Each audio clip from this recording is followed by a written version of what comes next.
Welcome to Beyond the Inbox, an e-commerce podcast brought to you by Drip. In each episode, you'll hear from top e-commerce marketers and founders who will reveal the customer-first strategies they're using to grow their sales, subscribers, and revenue. Now let's get into today's episode.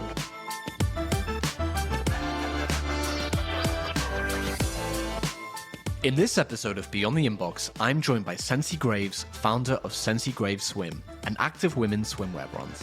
Sensi shares her story of overcoming imposter syndrome and the fear of failure to become the face of her brand, and discusses the importance of humanizing her business through authentic storytelling and showcasing diverse body types. Listen in to learn more about Sensi's marketing strategy, customer journey, and plans for the future of Sensi Graves Swim.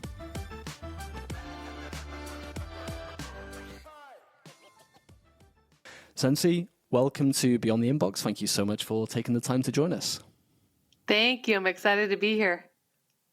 I want to start by asking, what inspired you to start Sensi Graves Swim? And how did your experience as a professional kiteboarder influence your designs and brand mission? Yes, that's such an important question because I believe that why is at the basis of everything we do, whether that's in life or starting a business. And if you don't have a strong why, you will not navigate the ups and downs that is entrepreneurship. You'll just simply lose steam and motivation. And so originally my why was because I wanted to create a rad product. I was in the water every single day, kiting, surfing, coaching kiting. My swimwear was my uniform, and I was quickly growing tired of the options that were on the market. It was things that was either totally frumpy, stay put swim, or stuff that was made to look flirty and beautiful, but that didn't stay put at all. And I wanted to feel empowered in my swimsuit, and I wanted something that made me feel confident, and more importantly, enabled me to go out on the water and do all of the fun things that I love to do. And so my why was to make an awesome product, but a few years into the business, that evolved into empowering women in water sports. And now our why is helping our customers feel amazing in their bodies so that they can go out and do all of the fun things that this world has to offer. When you originally started the brand, did you envision that your why would change as much as it has done? No. And I didn't know the importance of a why. Originally, when I started, it was like, okay, wait, yep, this is a need I see in the marketplace. I'm going to build something. Let's go. I was 23 years old. I didn't know what I didn't know. And the more that you learn, the more you realize what you don't know. And so that why morphed over the years to really enable me to keep going. Because as I said, being an entrepreneur is difficult, and it takes a lot of resilience and grit. It does. And I also wanted to ask, what, in your opinion, sets the brand apart from the other swimmer brands on the market? Yes, athlete driven and designed. I'm a professional kiteboarder. That lends a lot of credibility to the brand. We've never had to prove our authenticity. Authentic is a word that's a buzzword these days, right? The more authentic you can be, the more people can relate to you. And for me, it was never a struggle to be authentic because I knew what I needed. I knew other women felt that way. And because we are so athlete driven and performance oriented, people know that they can rely on us, and they know that we're credible. And we're also really open and transparent. That's another part of the brand that I think differentiates us. We say, hey, we need help doing this thing, or we're looking to improve in this areas. We're not trying to sugarcoat anything. And now it's about the customer. It's about serving to the best of our ability. And I think that makes us really able to connect with our customers. I really appreciate what you're saying about authenticity. And from my experience, I definitely got that impression when I was going through your emails. And I saw an email from the brands recently asking to help fund the business. And I can imagine, and congratulations on hitting that goal, by the way, I can imagine that donating to something like that really makes you feel part of the brand. Yeah, and just being authentic with people. I think, when I'm saying, hey, we're looking at fundraising for our next production because cash flow is always an issue as a manufacturing brand, our customers are like, okay, yeah, I want to support this. And that helps it feel more like a community rather than we're just trying to sell something. And when you're in it for building community and really actually listening to your customers, it not only enables people to get on your bus, but it enables you to operate from this place of, okay, I'm doing important work. I have people that believe in me. I can have conversations honestly, and it allows for more connection. So I really do believe in just transparency in the business. I want to ask how the marketing strategy for the brand has evolved over time. And I think a good place to start is social, because I think social and community are often synonymous with one another. So can you talk about what role does social media play in the brand's overall marketing strategy today? Yes, social media is huge. Of course, it enables us to have that direct conversation, that direct communication with our customer. And to me, it's about providing value. As a pro athlete, I have a social media page that's promoting myself. The swimwear is called Sensi Graves Swim. To be honest, in the beginning, the swimwear was just called Sensi, and I didn't want to be the face of the brand. But I ended up that there was a sandal company called Sensi Sandals, and they sent me a cease and desist letter when I was like 24, a year after starting it. Anyway, so that made me actually have to change the name to Sensi Graves, which ended up being a good thing because it forced me to be the front of the brand. It forced me to actually put myself out there and say, okay, this is what I'm doing.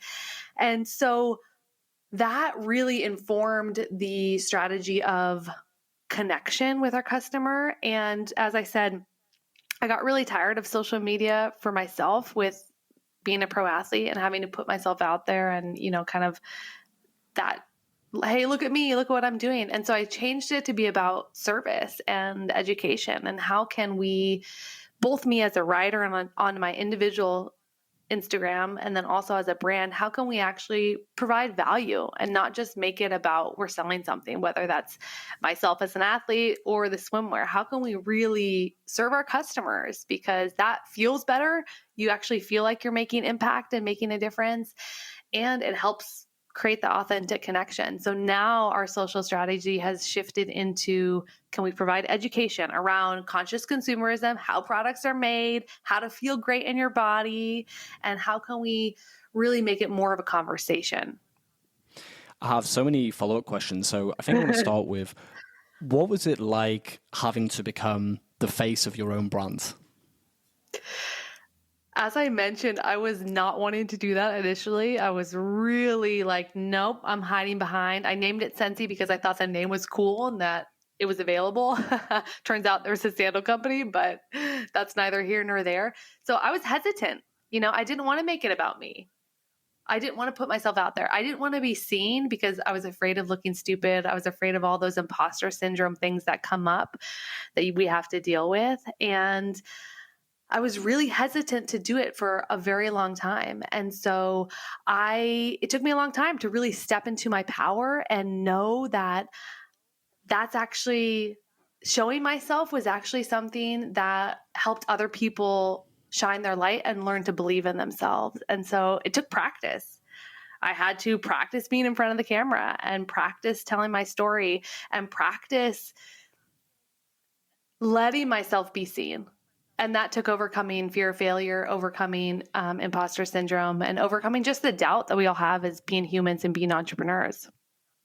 What would you say to anyone listening now that is thinking to themselves, yeah, well, that works for some brands, but not mine? Do you think there is a case to be made for any e-commerce brand can and should have a face for that brand, especially on social media? I believe so, because I really believe that it allows people to connect. There's so many sham brands now that are things that are just ordered from China and are being shipped and don't actually have people behind them, and they're really just junk. The world doesn't need more stuff. And so actually showing a face, whether or not that's the founder of the brand, but enabling the story to be seen helps people believe in it, lends to its credibility and its authenticity, and then also allows you to have that direct connection, which is that feedback loop of, do our customers resonate with this? Can we show them what we're launching and let's see if there's actually a need for it? I really believe in the power of showing the face of a brand. So I want to go back a few steps and talk about your marketing strategy as a whole. Let's say I land on the website for the first time. What is the typical customer journey? Is someone making a purchase immediately? Are they joining your email list? I know you have a quiz on the website as well. Can you walk me through some of those potential journeys that a potential buyer might take? Yeah.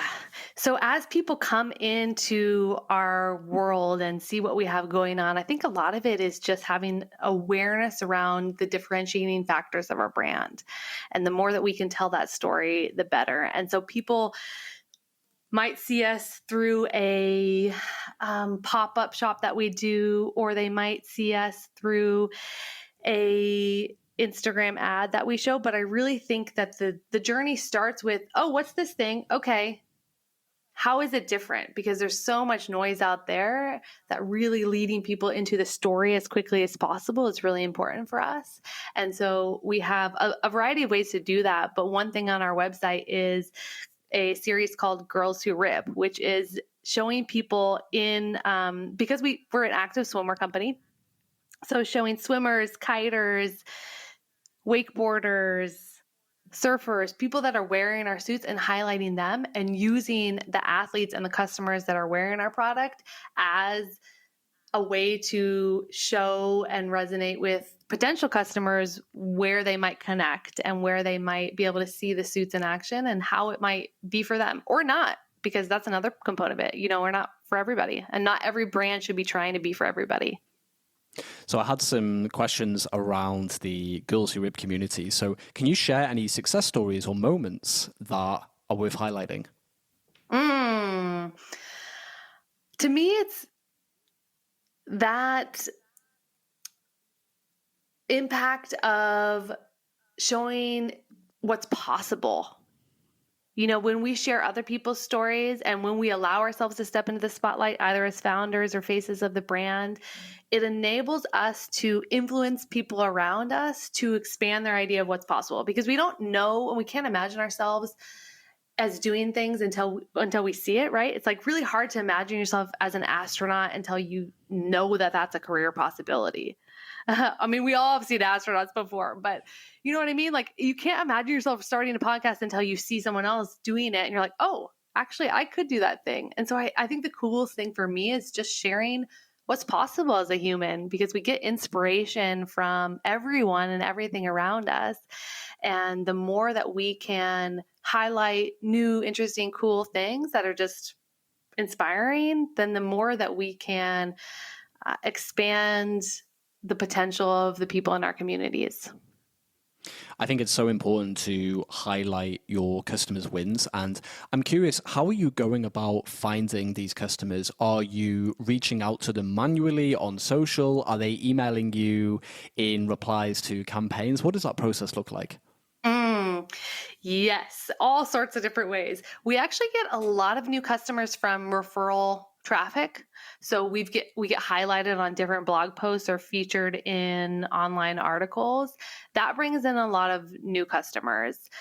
People find us through different events that we're a part of. We're very active in the kite community. And so, you know, as a kiter, that's how our business really launched, in that foothold. But people find us through different online features. And then I would say the second biggest driver is events.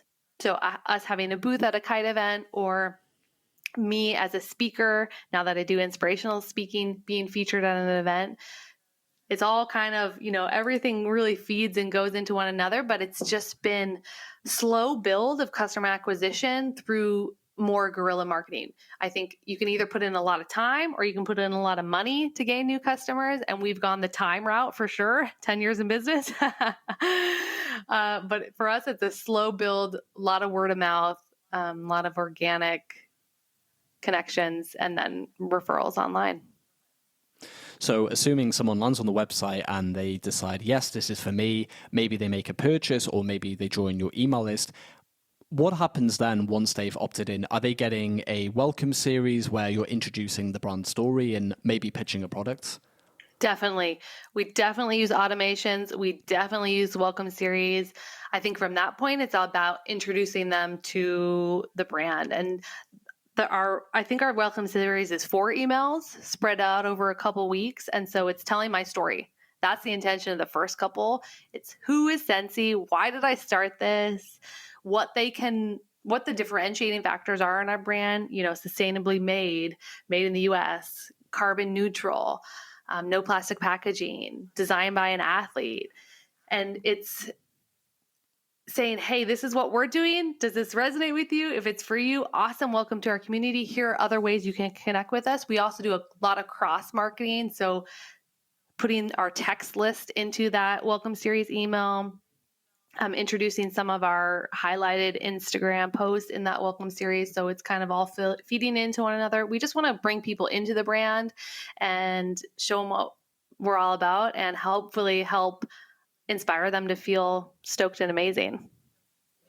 I had a question around what kind of customers are you getting, because you started the brands to solve a problem you were experiencing as an athlete. Are you having different kinds of customers coming from different pain points? So similarly, athletes that had the same problem as you, are you getting other types of customers? Can you talk more on that? Yeah. Primarily, we get people that are looking for swimsuits that don't move, swimsuits that stay put. So people that have found in their sport a lot. So definitely a lot of athletes and active women that are like, okay, I need something that is designed specifically for an athlete or specifically to move in. We also get moms. So people that want to run after their kids and don't want things that are going to be moving all around. Those are our 2 biggest customer groups. But then we also get, I would just say, women that want to feel good in their bodies and that are looking for pieces that are comfortable to wear. We don't put hardware in the suits, and we don't design them with a lot of moving parts. So their intention is to be a second skin, really feel comfortable in. So I say that's the third component, because sometimes, to be honest, saying that they're for athletes can be intimidating for people. If you have an idea around, oh, I'm not an athlete, and then you don't want to subscribe to that. So it's really, if you want to feel good in your body and you want to be able to move in your swimsuit, then we're talking to you. What kind of buyer behavior do you see once someone has made a purchase? Is this a product that maybe people want to collect if it's part of a series, or is it something that they maybe buy once a year? What does that look like? Great question. We actually have a really strong returning customer base. So a lot of repeat customers. We find that when we launch new prints and new collections, that's when people come back because they want to see the new, the kind of fresh season stuff. We actually have people that also buy just the basic pieces. So swimsuits, even though we make them with the best quality fabrics that we can find, and their intention is to last as long as possible, they wear out naturally over time. I have not solved that problem yet. And so I would say most people buy at least 1 new suit a season, if not 2 over the course of a year. So they're either looking to replace a worn out piece, or they're wanting to collect that new fresh colorway.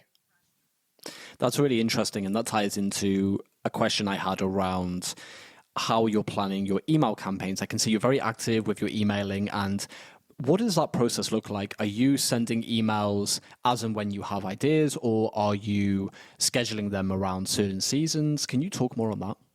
We definitely schedule them. Everything is scheduled. We do a big marketing calendar, and we schedule out 2 emails every week. And so it's based on that consistency, that cadence, broken down by quarterly planning. And obviously when we have launches, that goes into the quarterly planning, but we map out the entire year, break it down by quarter, then break it down by month. Like, what's the story that we're telling this quarter? What's the story we're telling this month? What are we highlighting? Are there any sales happening? Are there any launches? And then we kind of fill in between. Then the goal with having 2 emails each week is one to be product focused and one to be more storytelling focused. So I have a series as the founder that is The Scoop with Sensi. So our weekly email series that's more about what's going on in the brand. What are we doing? What's the story that I am experiencing as a founder, whether that is production woes or what goes into making a suit sustainable. It's like more behind the scenes types of things, because as I said, our intention in all parts of our marketing is how can we serve, how can we make it engaging, and how can we just have a lot of fun in the process, but also have a strategy. I can imagine you get a lot of positive feedback from the branded emails where you're talking about the founder story. Yeah, people love to see behind the scenes. And that's why, going back to that authentic piece, when we are honest with what's going on and how hard running the brand is, and especially manufacturing, that connection just allows people to be like, oh, okay, yeah. Because, Instagram used to be, now less so, but used to be just like this very shiny place that perfect lives. And we have so much jealousy and comparison that happens when we look at that. And when people are like, oh, actually, even though it looks like you're doing amazing, behind the scenes, you're struggling. Okay, that makes me feel better. Okay, I can connect with that. And that allows the customer to actually say, okay, this is a real brand with real humans behind it. I think it's so important to humanize the brand like that. So I commend you for doing that. That's a really important part of your marketing from the sounds of it. Yeah, thank you. So I want to switch gears a little bit, and it's related to something we've talked a little bit about. This idea of having a sustainable business model. And my question is around, how do you strike a balance between growing a business, but at the same time being mindful of not making more stuff and staying sustainable and environmental? That's such a good question, because that is really the struggle. And originally when I launched my brand, I almost didn't launch it because I didn't want to just produce more things. And I didn't want to add just bad products to an already saturated market. But then I thought, if we can do this in the right way, if we can be a leader for other brands to follow, and if we can influence consumer behavior and create more conscious consumers, and that's something that we should do. So we approach new products from a standpoint of why. Where does this fit into the line? Why are we making this piece? What purpose is it serving? Is it replacing something that is not working well? Is it allowing our customer to do something different? What's the reason behind doing it? And from that standpoint, then we can build the story of, okay, this is something else that we actually want to allow us to do a certain thing. And then more importantly, how can we make it as sustainably as possible? And how can we continue to improve? Because, sustainability is certainly a green buzzword now, and you can greenwash your business by saying, "Oh, we're sustainably made because we use this certain material." But when you dig down to it, what does sustainability actually means? It means that it's never ending. It's never depleted, and that is not the case actually with anything that I've seen. Any manufacturing, we're using materials that come from the earth, and are we truly sustainable? No. So having that yardstick continually move out and say, okay, what are the pieces that we are looking at improving right now is really important to me. And being honest with that, saying, okay, our bra cups that we use, that we put into the pieces, are they recycled? Are they sustainably made? No, they're not. Does anyone in our community have an idea for this? How can we improve this? So keeping that at the forefront, that we're not going for perfection, we're going for progress, helps define the narrative of how and why to just make product. Progress, not perfection. That's a great way of putting it. I have another question. This is based on something I read in another interview that you did, and I can imagine this is a challenge as well. So How do you balance the desire to showcase women in bikinis with promoting a message of empowerment and inclusivity? And more to the point, how do you represent diverse body types and promote body positivity? Great question. Yes. This is why I wanted to launch the brand in the first place, because at that time, this was a decade ago, it really was only in swimwear marketing, women on the beach, women in very hypersexualized positions, being super scantily clad. There's a time and a place for that, great, but that did not make me feel empowered. And so what we wanted to show was movement, women actually doing things, engaging with their environment. You know, there what was it, Billabong or Hurley a couple years ago, they had on their website like the men's board shorts, and then right next to it they had a landing page for women's swimwear, and the photo on the woman was lying on the beach. The photo for the man was a guy surfing. It's like, which one of those is more empowering and actually demonstrating possibility? The surfer. Let's show women actually surfing and doing things. But to the body positivity point, it's about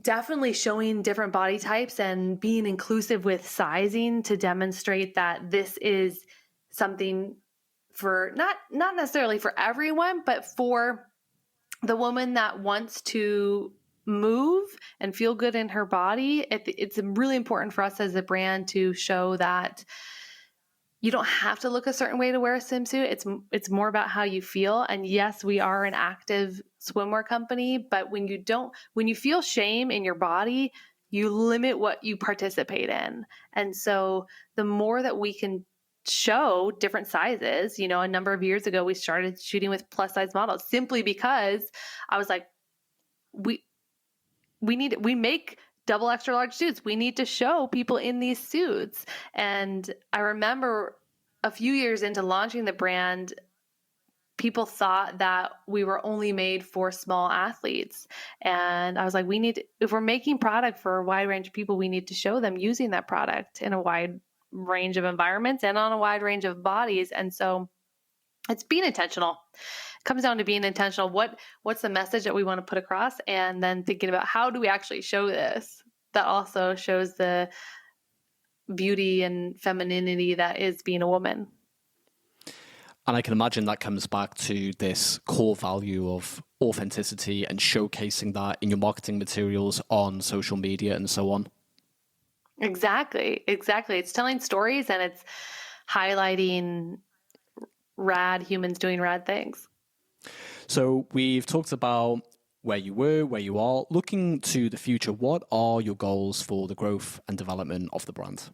Yes, it's actually to elevate women in water sports even more and elevate the message and how we represent that. So we're going to be diving into more storytelling around women in our community, highlighting more athletes, and instead of just sharing my story, share community stories through relaunching the Girls Who Rip series, through highlights on our Instagram, through conversation, and really taking market feedback to dictate the position of our products.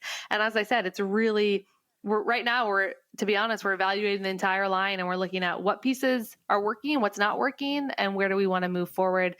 And then it's, I think for me, capitalizing on the position I'm in now, which is having a team to support the brand and build myself as a speaker and mentor, because I'm passionate about helping people feel good and helping them believe themselves. So that's what I'm focused on and where I'm going to be positioning myself as Sensi Graves Swim continues to grow. Well, I think that's a perfect place to bookend this conversation. Where can our listeners learn more about Sensi Graves Swim?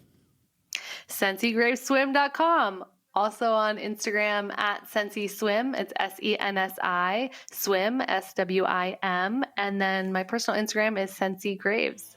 Perfect. Well, Sensi, I've really enjoyed this conversation and I've learned a lot. Thank you for being open and honest with me. And I wish you all the best in the future with Sensi Graves Swim. Thank you.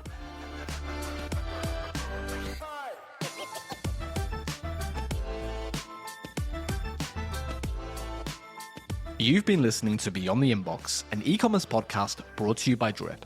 If you enjoyed this episode, it would mean the world to me if you could subscribe, rate, and review the show wherever you get your podcasts. To leave a review, go to ratethispodcast.com/drip and choose your favorite app. That's ratethispodcast.com/drip. Thanks for listening.